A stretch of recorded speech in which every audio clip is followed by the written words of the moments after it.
It was a freezing morning, January 3rd, 2023, to be exact, at Stonebrook Correctional Facility, a high-security prison tucked deep in the hills of North Carolina. Nothing unusual was expected. No riots, no alarms, just another day sealed behind concrete and steel. But then, at exactly 2:42 a.m., the monitor in the solitary wing flickered. In the dim control room, Lieutenant Dana Cole, a 19-year veteran correctional officer, sat sipping cold coffee, her eyes half-lidded with routine boredom. She'd seen overdoses, hangings, even an officer stabbed with a toothbrush handle. But what she was about to witness, it would haunt her for the rest of her life. Camera D17, the cell of inmate Lena Morgan. Lena had been on death row for almost 3 years, sentenced for interstate narcotics trafficking. No appeals, no family. No one had seen her face in nearly a year. Her life had shrunk down to a 10 by 10-foot concrete box. No mirrors, no windows, no sunlight. Just a steel slab, a toilet, and the constant hum of isolation. Then, at 2:42 a.m., Lieutenant Cole saw Lena shift in her bed. Nothing unusual at first, just another restless night. Then Lena sat up, clutching her abdomen. She seemed calm, but her hand moved in a way that sent a chill through Cole's spine. Instinctively protective, almost maternal. Seconds later, Lena stood up, took one step, and collapsed. Her body hit the floor hard, limp, sudden, terrifying. Cole slammed her hand down on the emergency button.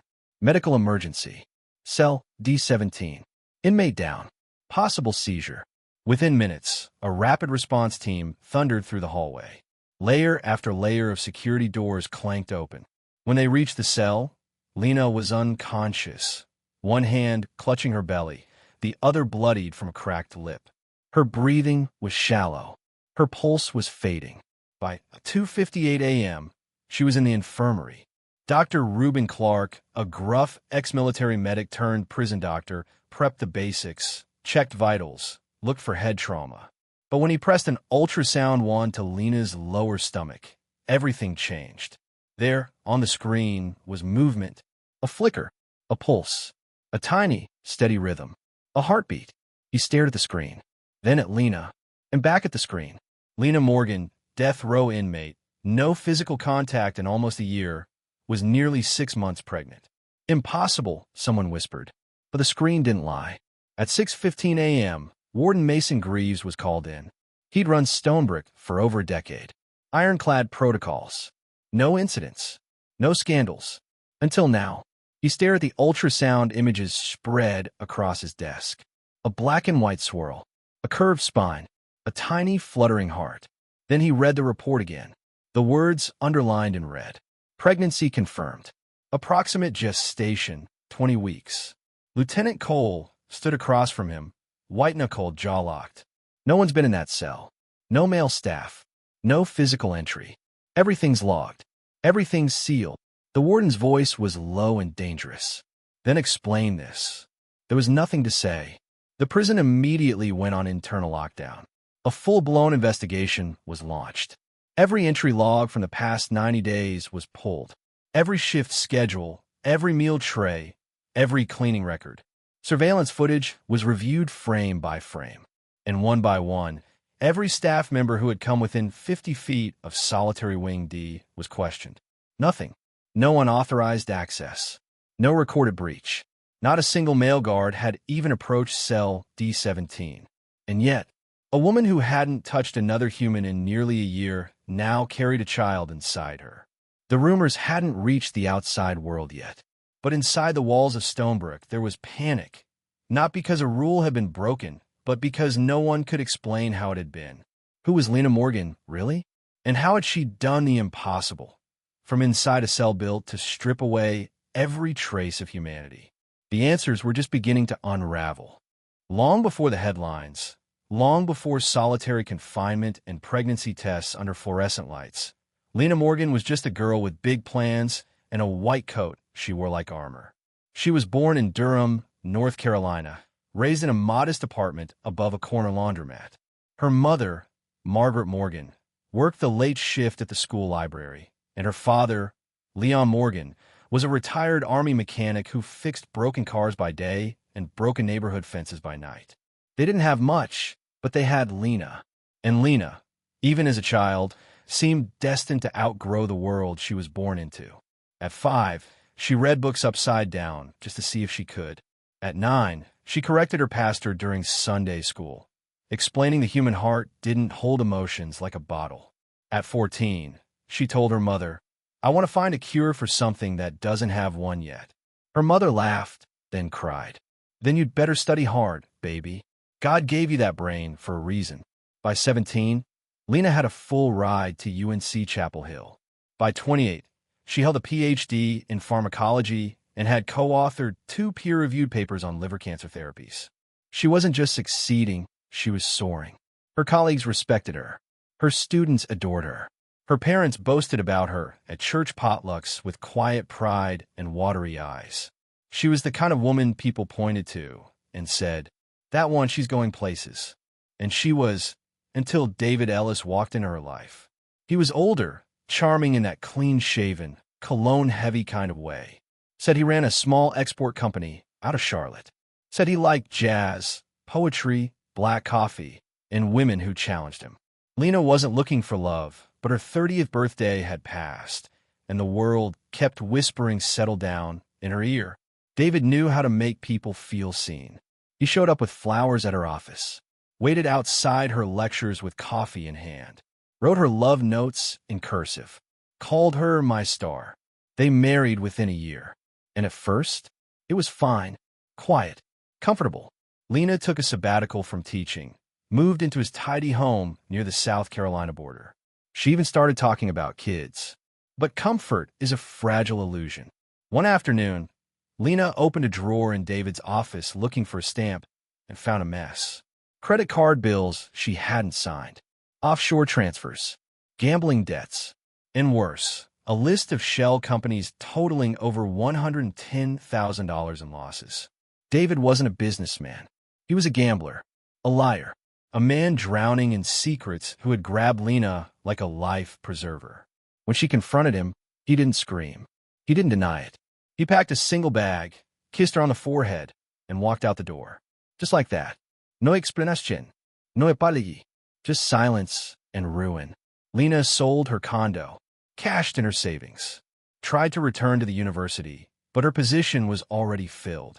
She found part-time work at a pharmacy, picked up tutoring gigs, but something inside her had broken. She stopped calling home, stopped opening mail, stopped believing in clean slates. And that's when Terrence Wolfe came back into her life. A quiet face from undergrad. Not close, but familiar enough to feel safe. He said he was working in international herbal products. So there were ways to make easy money. One weekend trip to Atlanta. Just carry some boxes. It's all legal, I swear. Lena was tired. Tired of bouncing checks. Tired of eating toast for dinner. Tired of saying no to help. So she said yes. But the boxes weren't full of herbal teas. They were packed with pure fentanyl, hidden beneath wellness labels, and paperwork designed to fool customs. She was arrested at a Greyhound station in Savannah, Georgia. The moment the agents opened the box, her life ended. Federal trafficking charges, crossing state lines, quantities high enough to trigger mandatory death penalty consideration. Her public defender barely knew her name. The trial lasted 2 days. She didn't cry. She didn't beg. She only asked for one thing. "Please don't tell my parents. They don't need to know." She was sentenced to death by lethal injection. No parole. No appeal filed. In the 2 years that followed, Lena Morgan became a ghost. No visitors. No infractions. No complaints. She ate when told, slept when told, walked the designated 12 steps outside her cell when allowed. To the guards, she was a number, not a name. But inside, she was building something. Not a legal case, not an escape plan, something quieter, something sacred. And months later, that secret would reveal itself in the form of a heartbeat. Death row is meant to break people. It's not just the sentence. It's the slow unraveling of your identity, your dignity, your sense of time. For Lena Morgan, it was a world shrunk down to concrete, metal, and silence. Cell D17 was where time stood still. 10 feet by 10 feet. No sunlight, no mirror, no pillow, just a steel bed, a sink, a toilet, and 23 hours a day alone with her thoughts. Her only contact was a breakfast tray slid through a slot and a twice-daily check by a correctional officer. No human touch, no conversations, no visitors, no chapel, not even court appearances. And yet, Lena was pregnant. No one could explain how. No male staff ever entered. No medical visits. No conjugal privileges. She never left her cell. The warden called it a miracle or a security breach, depending on the hour. But Lena? She called it purpose. She knew long before anyone told her. It started with a strange warmth in her belly, a softness that had no place in a room this cold. Then came the nausea, the exhaustion, the craving for orange peels she never tasted. But there were no pregnancy tests in solitary, no mirrors to see herself grow, no soft lights, no warm hands, no lullabies, just instinct. Every morning, before the breakfast tray clattered through the metal slot, Lena would tighten her jumpsuit across her midsection, just enough to hide any change. She ate sparingly, not to lose weight, but to avoid bloating, to keep her shape from betraying her secret. At night, she curled on her side, knees to chest, hands cradling the small curve of possibility. And she whispered to it, not in fear but in rhythm. Sometimes she imagined it kicked back. Sometimes she was sure it did. Time no longer meant dates or seasons. There were no calendars in cell D17. The prison stripped that away long ago. But Lena began counting again, not in days, but in heartbeats. She would lie awake, one palm over her stomach, feeling the soft flutters beneath her skin. Not just a pregnancy, but defiance. They sentenced me to die, she would whisper, but something inside me chose to live. Still, fear haunted her. If the guards noticed, if they saw the curve of her belly or the slower pace of her breath, they wouldn't assume a miracle. They'd assume contraband, a smuggled weapon, a swallowed drug pouch, something dangerous, something punishable. She knew what they could do. Restrain her, sedate her, isolate her even further, take the baby before it ever drew breath. So she became smaller. She folded herself into the corners of her cell. She slept through head counts. She slowed her breath. She disappeared in plain sight. But when the lights dimmed and the hallway fell silent, Lena would hum. Not for herself, but for the tiny thing inside her, this child she was willing into existence. Old hymns, songs her mother used to sing in their kitchen. Swing low, sweet chariot. Jesus loves me. His eye is on the sparrow. She didn't know if the baby could hear. Didn't know if sound traveled through womb and concrete and fear. But she sang anyway. One night, during a final security round, a female guard paused outside her door. Lena, startled, sat up too fast. The thin blanket slipped. Her hand flew instinctively to her belly. The guard stared through the narrow glass window, but said nothing. She moved on. Lena's heart thundered in her ears. She lay back down, whispered to the flutter inside her. Just a little longer. I'll keep you safe. I promise. She wasn't thinking about legal appeals or last-minute clemency. She wasn't thinking about escape. She was thinking about a nose, a name, a laugh that hadn't yet formed, a future that still dared to arrive.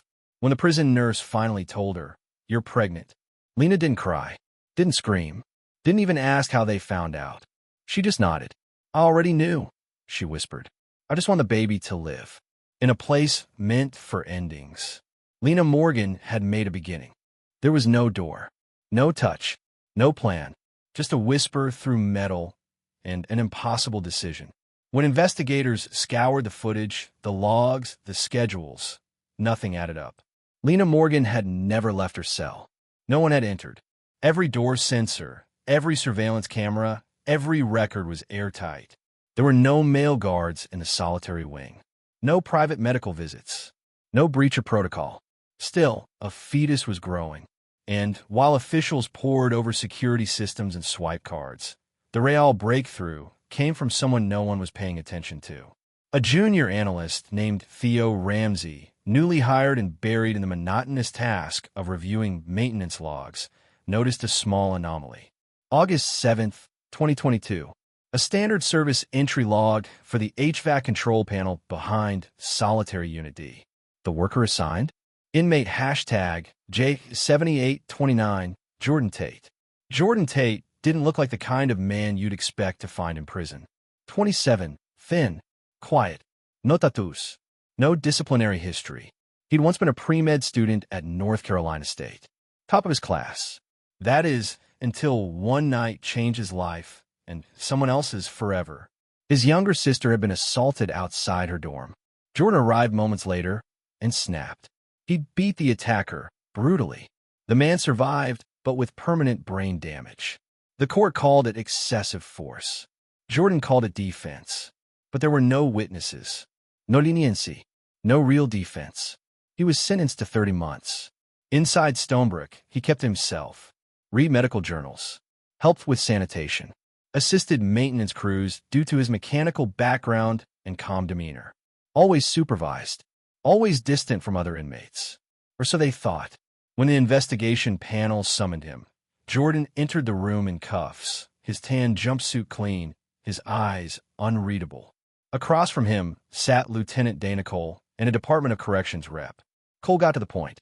Do you know inmate Lena Morgan? No, ma'am. Have you ever spoken to her? No. Entered her cell? No. Seen her face to face? Jordan hesitated. Once, he said. Through the vent. The room stilled. What vent? He looked down. Behind the HVAC panel. I was cleaning. I didn't know anyone was in that cell until I heard someone cough. A team of engineers was dispatched immediately. What they found changed everything. Behind cell D17, the air vent wasn't wide enough for a person, but just enough for sound and small objects. Inside, they discovered a makeshift pulley system. Dental floss and string, threaded around a carved wooden stick, like a tiny fishing reel. At the end of the line, an empty Ziploc bag, faintly smelling of disinfectant and latex. Beside it, a used syringe. Jordan was brought back the next morning. This time, Cole's voice was gentler. What was in the bag, Jordan? He didn't dodge the question. Nothing illegal. Then tell me. He exhaled. She sent a note. Said she didn't want to die without leaving something behind. Said if I could help her, just once, she wouldn't ask for anything else. You sent her? Yes, he whispered. Seaman. I didn't touch her. I swear. He'd retrieved the syringe from an old supply closet on inventory day. He sanitized everything, wrapped it, labeled it, dropped it through the vent using the string, all without ever seeing her face, without even knowing what she looked like beyond the edge of metal and silence. She didn't want a man, he said. She wanted a chance. He didn't love her. He barely knew her. But he understood her. He knew what it meant to be erased. To be sentenced for one moment in a lifetime of good ones. To feel forgotten and still burn with the need to mean something. That night, back in his own cell, Jordan lay awake for hours. He hadn't committed a new crime. Hadn't violated anyone. He had simply listened and responded with the only thing he had left to give. Hope. Not for freedom. Not for forgiveness. Just for life. On the night of Lena's seizure, the night the cameras caught her body collapsing, the strings in the vent were gone. The makeshift pulley had been dismantled. The note long since destroyed. But what remained? A heartbeat. Proof that even from behind a wall built for death, life had found a way. They called it a miracle. But sometimes, miracles are simply the result of desperate hearts. As dawn crept into the control room, Lieutenant Dana Cole sat pale-faced, staring at the same monitor that first caught Lena Morgan's collapse. Every inch of solitary wing D had been combed over. Every camera angle, every shift record, every meal tray. Yet nothing explained how Lena's baby came to be. Still, the evidence was irrefutable. At 2:42 a.m. the night before, Lena fell. By 2:58 a.m., she lay on a stretcher, silently carrying a secret that defied logic. By 6:15 a.m., the entire prison was on lockdown. In Warden Mason Greaves' office, walls lined with framed commendations and decades of corrections accolades, folders lay open, printed ultrasound images revealing a fetus at 20 weeks, handwritten medical report noting Lena's silent growth, a single-page summary with the impossible sentence underlined. No physical contact, Pregnancy confirmed. Cole's knuckles whitened on the folder's edge as the warden's voice thundered. Everything is logged. Everything is sealed. No breach. No male presence in that wing. Then how? Cole swallowed, voice low. I don't know, sir. And that was the truth. They had no answers, only questions that tormented them. Was the inmate lying? Was someone covering it up? Had they missed a hidden camera blind spot? But the forensic path was clear. No male staff had entered. No physical visits. Not even a shared hallway moment. Every record matched every frame of footage. Lena Morgan never left cell D17, yet a child rippled inside her. The internal investigation panel splintered into teams. Security examined camera systems, checking for tampered footage. Logistics double-checked meal logs, cleaning schedules, and visitation rosters. Medical reviewed Lena's vitals and ultrasounds, ensuring no mix-up. Each group returned with the same blank look. Nothing. That's when Theo Ramsey's maintenance log entry flickered on the investigator's computer screen. August 7th, 2022. HVAC service. Worker, Jordan Tate. Lieutenant Cole's eyes narrowed. She motioned for the file to be pulled. Soon, Jordan Tate was summoned back to answer new questions. 8 days earlier, at the height of Lena's pregnancy, she lay curled on her steel mattress. Her breath shallow, her pulse pounding in her ears. She listened to the echoes of her own heartbeat, counting each flutter like a lifeline. Just then, a guard slid the morning tray through the slot. Lena's hand shot out, softer now, more careful, pressing against her belly. If they suspected contraband, they'd treat it like a security threat. But no one ever saw her face, and no one ever asked questions.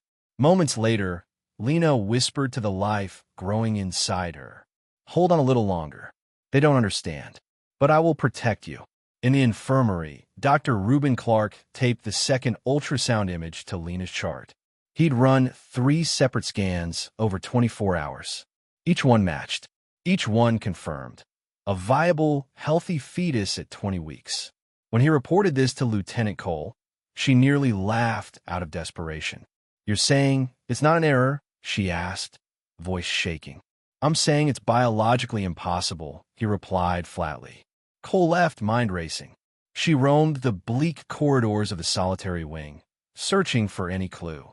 She passed cell after cell, every inmate's door bolted, barred, watching her through narrow windows. And then she paused at cell D17. For a moment, she saw more than just concrete and steel. She saw a woman who refused to be erased, who silently defied the prison that was meant to destroy her. By noon, the panel reconvened in a sterile conference room. Conference chairs spaced in perfect rows. A single projector displayed maintenance logs. Cole stepped forward, clearing her throat. We've reviewed everything. Cameras, clean. Logbooks, accurate. Guards, no male staff in the wing. Now, we have this, she said, pointing at the powder blue cover of Jordan's personnel file. Jordan Tate was in the HVAC panel behind D17 on August 7th. He never left his assignment, but he admits he saw Lena through the vent. Gasps rippled through the room. Some shook their heads in disbelief. Others looked away, ashamed they hadn't noticed. Lieutenant Cole, are you saying Jordan Tate is the father? He didn't touch her, Cole replied. He only delivered something through the vent. Jordan, a voice called. Bring him in. Moments later, Jordan Tate walked in with his shoulders squared, eyes fixed on the floor. He sat across from Cole and the warden. Cole studied him, thin, composed, eyes rimmed with weariness, then asked the question everyone feared. Jordan, is it true? Did you father a child with Lena Morgan? He stared at the table, throat tight. Yes, ma'am. Silence followed. Heavy, suffocating silence, before the warden broke in. Explain yourself.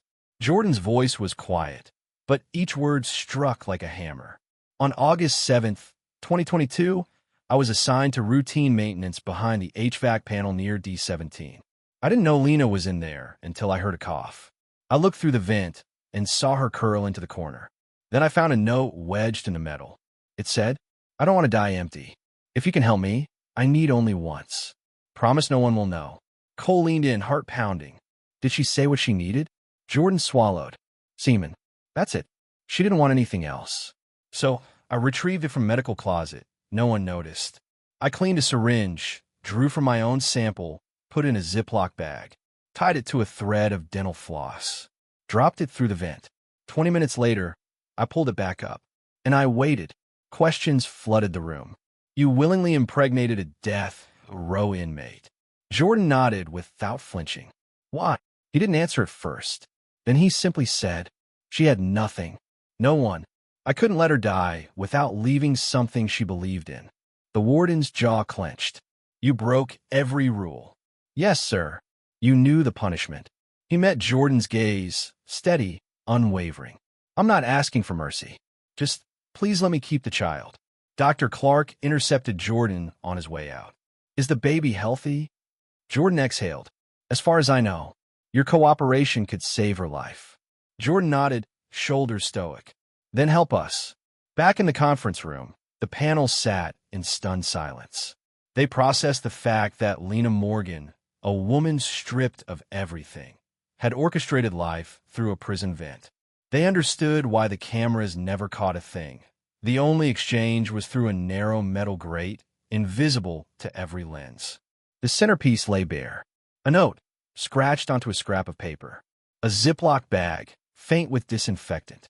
A syringe, now evidence of the most human act in a place built for death. Sometimes, the most defiant act of rebellion is simply believing you deserve to live. As Lieutenant Cole closed her notebook, she glanced once more at cell D17. Now empty, save for the faint pencil marks etched into the concrete. I don't want to die empty. Lena's voice lingered in the corridors. No monitors, no medicine, no mercy. Just one woman, one nurse, and a storm outside that matched the one inside her body. May 1st, 2023, 11:42 p.m. The lights in Stonebrook Correctional Facility flickered as thunder cracked in the distance. Rain slammed against the roof. The power grid groaned. Inside the prison infirmary, Lena Morgan lay curled on her side, one hand over her swollen stomach, the other clutching a pen. She had asked for one thing that evening. Not medicine, not privacy, not even help. Just a notebook and a single page. Because part of her knew she might not survive the night. She felt it coming, slow, then sudden. The contractions, the tightness, the weight shifting inside her. And now, in a room never meant for childbirth, with no neonatal equipment, no surgical team, no epidurals, Lena prepared to bring life into the world with nothing but two trembling hands and a nurse who delivered more heartbreak than babies. In the hallway, Nurse Marcia Ellison was finishing her fourth cup of bad coffee when the call came in. We're losing the line again. She's starting. She rushed to Lena's side. No monitors, no oxygen tanks, just towels, gloves, a flashlight, and prayer. Dr. Reuben Clark arrived, soaked from the storm, his raincoat dripping onto the infirmary floor. He took one look at Lena, sweating, silent, eyes wide and locked on the ceiling tiles. We're going now, he said, kneeling beside her. You understand what's happening? Lena nodded, jaw clenched. There were no drugs, no fetal heart monitor, no backup plan. Just don't let her die, Lena whispered. Let her live. 12:11 a.m. The storm raged outside. Inside, the battle was just beginning. Nurse Ellison wiped Lena's forehead with a rag. Dr. Clark gave quiet instructions. Breathe. Now push. Again. Hold it. Now again. There were no screams. No chaos. Just guttural breath and refusal to surrender. Lena didn't curse. Didn't cry. She bore down with every fiber of her being, her fingers gripping the edge of the mattress until her knuckles turned white. Each contraction hit like a wave, relentless, merciless. She didn't flinch. You're almost there, baby, Nurse Ellison murmured. You're doing so good. 5:08 a.m. Lightning flashed, briefly illuminating the entire room. Then a sound. Small, sharp, alive. A cry. High-pitched, furious, beautiful. The sound sliced through the prison like it didn't belong. And in a way, it didn't. It belonged to a world beyond bars and concrete. It belonged to life. Lena collapsed back on the cot, gasping for breath, tears slipping down her face, not from pain, but from the sheer magnitude of relief. Dr. Clark caught the baby, wrapped her in 2 clean blankets, and laid her gently on Lena's chest. 6 pounds, 3 ounces. I shut tight, face scrunched in protest. Lena looked down at the tiny thing blinking up at her, like a ghost she'd once prayed for but never thought would come. "Hope," she whispered. "Your name is Hope." There were no cameras, no media, no courtroom, just a mother, once marked for death, holding the only thing that made her believe she was still alive. Outside, the storm began to fade. Rain softened to a gentle patter. The clouds broke. A single golden ray of sunlight slipped through the barred infirmary window. And for a moment, Lena Morgan didn't look like a convict. She didn't look like a killer. She looked like a woman who had just won a war no one believed she could fight. She looked like a mother. Lieutenant Dana Cole entered quietly before sunrise. She paused at the doorway, staring at the scene. Lena, cradling the child against her chest. The air thick with sweat, silence, and something else, peace. She stepped forward, pulled a folded note from her pocket, and set it gently on the edge of Lena's bed. "From a warden," she said softly. "Your execution has been stayed. You're being transferred to long-term confinement. You'll be allowed to keep her for now." Lena didn't answer. She just looked down at her daughter. "For now is all I ever wanted." The law is unyielding until it isn't. Sometimes one heartbeat is enough to force a system to pause. May 9th, 2023. A plain manila envelope arrived under armed escort at Stonebrook Correctional Facility. No headlines, no press conference, no public outrage. Just a single-page legal order, clinical in tone, devastating in weight. It read, "Execution stayed. Sentence converted to life imprisonment without parole, contingent upon care and custody of minor child." Just like that, the system adjusted. Not because it wanted to, but because it had to. Federal law is clear. A woman cannot be executed while pregnant. In many states, she also can't be executed while raising a child under age 3. But the law was never written for this. Not for a child conceived in solitary confinement, without contact. Not for a syringe through a vent and a heart full of intention. Not for a woman who made motherhood a final act of resistance. The law bent quietly, wordlessly, because it had no language for what Lena Morgan had done. Back in the infirmary, Lena sat propped on the cot, hope nestled against her chest. Her eyes were heavy, her arms exhausted, but her face was calm. Lieutenant Dana Cole entered, not in uniform this time, but in a sweater and slacks, just a woman, no badge. She sat beside Lena's bed, speaking not as a superior, but as a witness. "Why didn't you ask for help?" Lena didn't hesitate. "Help wouldn't have given me what I wanted." And what was that? To be a mother. Just once. Not to escape. Not to trade places. Just to know, I made something good before they take me. Cole said nothing. What could she say? She'd spent nearly 2 decades enforcing rules. Ironclad, black and white. But Lena had lived in the gray. And, somehow, that made her more human than anyone Cole had ever guarded. Warden Greaves, for all his control and composure, felt it too. He read the court order twice. Then again, his jaw clenched. We followed every protocol, every lock held, and she still outmaneuvered us. But this wasn't about breaking security. This was about breaking expectations. And that's what terrified him most. Inside her newly reassigned cell in Unit, a wing for long-term inmates with chronic medical conditions, Lena finally exhaled. The space had been refitted. 1 adult cot, 1 small crib, a shelf with donated children's books. No television, no toys, no contact with other inmates. But she had her daughter, and for the first time in years, she asked for something. A notebook, a pen, and silence to write. That night, as Hope slept curled on her chest, Lena opened the notebook to a clean page. She wrote, "Dear Hope, you don't know me yet, but I made you with everything I had left. You are not an accident, not a loophole. You are my defiance, my light, my final gift." 3 months passed. Hope began to babble. She smiled at sunlight streaming through the hallway. She gripped Lena's finger with strength that felt like a promise. Guards who passed by paused just outside the cell, not to inspect, but to listen, to the lullabies, to the humming, to the sound of life where there had only been silence. But in the legal world, questions festered. Could this child change sentencing policy? Could a woman remain on death row if her act of conception was nonviolent, non-physical, yet entirely real? Was it mercy or a temporary inconvenience? At a closed-door hearing, a state attorney asked Lena directly, "Do you understand that this child delays your execution? Possibly for years." Lena smiled for the first time. "She's not a tool," she said. "She's a person, the only part of me that still deserves to live." Review panels were convened, psychological evaluations completed, medical assessments conducted every 30 days.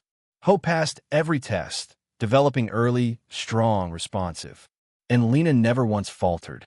She fed her on time, read to her daily, kept a chart of every milestone. She sang lullabies that echoed beyond steel bars. They'd sentenced her to die. She responded by teaching a child how to live. She created life inside a cage. But to let it truly live, she had to let it go. May 2nd, 2024, 5:08 a.m. Exactly 1 year to the minute since Hope Morgan was born inside the storm-racked walls of Stonebrook Prison. But this morning was different. There were no contractions, no nersi scrambling, no flickering lights or thunder in the distance. Only stillness. Lena Morgan sat awake on her cot, legs tucked beneath her, staring at the space where the crib used to be. No tiny feet kicking the mattress. No coos, just silence, and a photo clutched in her trembling hands. Hope, now walking, smiled in a yellow dress. Her chubby fingers curled around the hand of a woman Lena didn't recognize. But the warmth in that stranger's eyes told her everything she needed to know. Hope was loved. It hadn't been an easy decision. Nothing about giving her up was. But during her quarterly hearing, a counselor in thick glasses leaned forward and said softly, "Hope is thriving, but she's reaching the limit of what this environment can offer. She needs space. She needs sunlight. She needs other children." Lena's voice barely cracked. "She has stability. She has routine." The counselor nodded. "Yes, but what about grass? Swings? Laughter from someone her size?" That night, Lena held Hope close, listened to her breathing, watched her eyelids flutter as she dreamed, and she whispered over and over, "You were never mine to keep, just mine to begin." June 15th, 2024. Lena filed a request herself, a closed adoption through the state's extended care program for inmate-born children. But she made one specific, unusual plea. Let her go only to someone who has held her. Not a stranger, not a headline, someone who knows her laugh. The review committee was stunned. No inmate had ever voluntarily relinquished custody, especially not one who had raised a child from birth. But Lena wasn't like the others. She didn't want escape. She wanted freedom for Hope. Lieutenant Dana Cole heard about the request the next day. She said nothing for hours, just stared through the bars of her office window, out at the dying grass beyond the fences. That evening, she walked into Unit E and knelt beside Lena's bed. In her hand was a photograph. "This is my niece, Alexis Ford. She visited last month, remember?" Lena nodded, her throat dry. Alexis was a 38-year-old pediatric nurse in Greensboro. Married, no children. She had met Hope during a supervised visit and, Cole later learned, hadn't stopped thinking about her since. "She's willing," Cole said quietly, "if you trust her." July 1st, 2024, 10:12 a.m.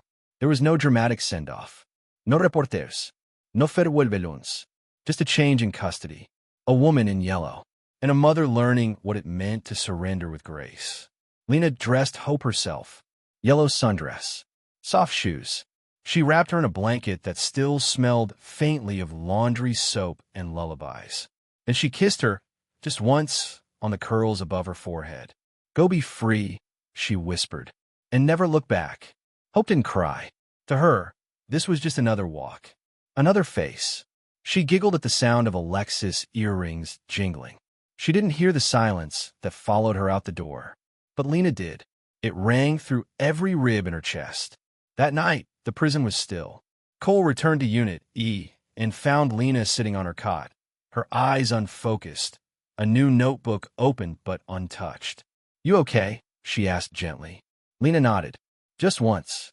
Then, after a pause, she whispered, "I did what I came here to do." Cole started to leave. "Next time you see her," Lena said, "tell her I love her. Not past tense. Present. Always." 3 months later, a letter arrived at the prison. No return address. No signature. Inside was a child's crayon drawing. A small house. A son. A stick-figure woman holding hands with a smaller one. On the back, in wobbly handwriting, "My name is Hope. I have a garden." And a mommy in the sky. Lena held the paper to her chest. And for the first time in months, she smiled. Not because she had what she wanted, but because she had given what she could never keep, to someone who would never stop needing it. She never knew her mother's voice. But one day, she read it, and it felt like coming home. Winter 2039. Greensboro, North Carolina. Snow fell gently on the front porch of a modest 2-story home. Inside, a teenage girl sat cross-legged on a wooden swing, a box in her lap marked in faded ink. Hope's eyes only. She was Hope Morgan, now 15 years old. Bright, thoughtful, eyes like her mother's, wide, expressive, always searching. She'd always known she was adopted. Always known her birth mother had been in a place no child should grow up. But she hadn't known this. Not until today. Inside the box were 9 notebooks, their covers brown and worn soft by time. The pages were delicate, filled with tight, looping handwriting and ink-smudged corners. Some were tear-stained. Some smelled faintly of lavender. The first page read, "Dear Hope, you don't know me, but I know you better than I know myself. I created you with the last good thing inside me. You're not my secret. You are my story." She read for hours, from sunrise to dusk. Through her mother's eyes, she lived everything. The silence of cell D17. The whispers through a vent. The first heartbeat. The cry in the storm. The final goodbye. By the time night fell, her cheeks were wet. Not with grief, but with something deeper. Recognition. A week later, she stood in front of a classroom at UNC Chapel Hill, holding one of the journals. "My name is Hope Morgan. I was born in a prison cell. My mother was sentenced to die, but chose to create life instead." Her voice didn't tremble. She wasn't ashamed. She was electric with purpose. This story isn't about redemption. It's about intention. About what love looks like when no one is watching. When the world has written you off, but you still choose to give. Some students scribbled notes. Others just stared. Hope smiled. Not like someone who had escaped her past, but like someone who had finally understood it. In her apartment, above her desk, sat a photo. A woman in a prison-issue white sweater, cradling a newborn against her chest. Tired eyes, joyful expression. Underneath it, in tiny handwritten print, "She didn't leave me money. She left me meaning." And somewhere, in a world that rarely remembers its lost daughters, one mother's story survived. Not because it made headlines, but because it made a girl strong enough to carry it forward. A syringe. Avant. A song. A promise. This wasn't a loophole. It wasn't a scandal. It was love. Raw. Impossible. And alive.